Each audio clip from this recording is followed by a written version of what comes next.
Now that you have created the elective hallway, the new elective hallway, the classroom design battle, and your dream bedroom, you're now going to be able to present those and explain what you've done.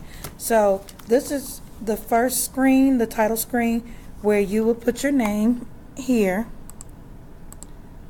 All right, after that, you will go to the next slide, which involves the elective hallway design. You would insert your elective hall photo here. So insert and go to image, and you should be able to go to drive to put it in there. It should be one of your recent photos. All right, then down below it has directions or notes to help you answer the questions that are on the screen.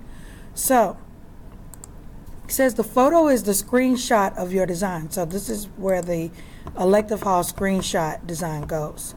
You can use the crop button as well, which will appear once the photo is in there, to trim the extra parts. Alright, so all classes from here should be inside of your design. And by the way, this is the crop button. So whenever you want to cut off, trim off those extra pieces, this right here, you click it, then you cut off those pieces, and then you click it again and it goes away.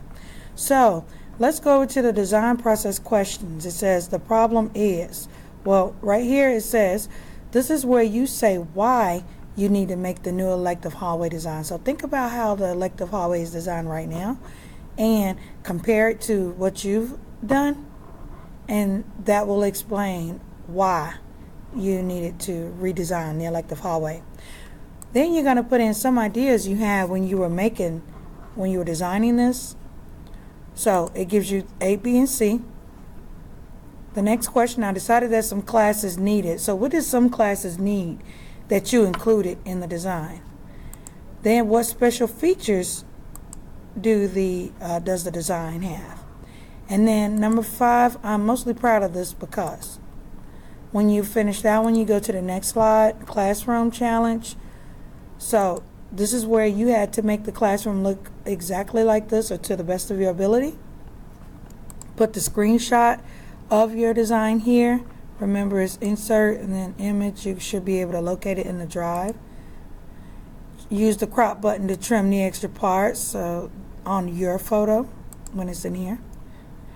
Alright, so the problem is this should explain why you are redesigning this classroom.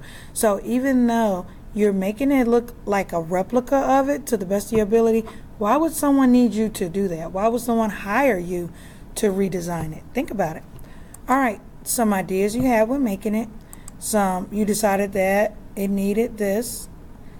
It has these special features and you're proud of it because. Alright, dream bedroom design process. So this is where you're going to put your bedroom, the screenshot of your bedroom photo. Insert, image, should be in the drive. So trim those parts off as well. And the problem is why you're redesigning your bedroom. So what do you not like about your current bedroom?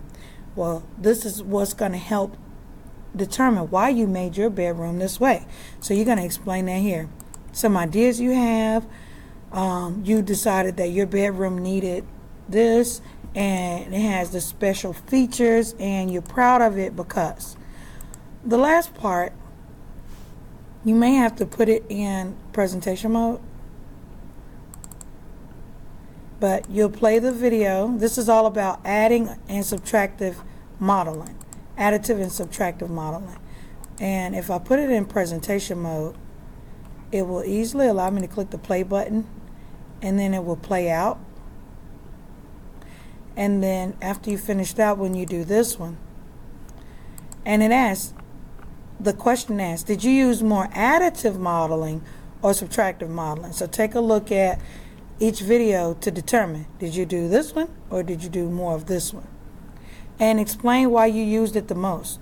So you'll say, I used this method the most because, and then that will explain it. So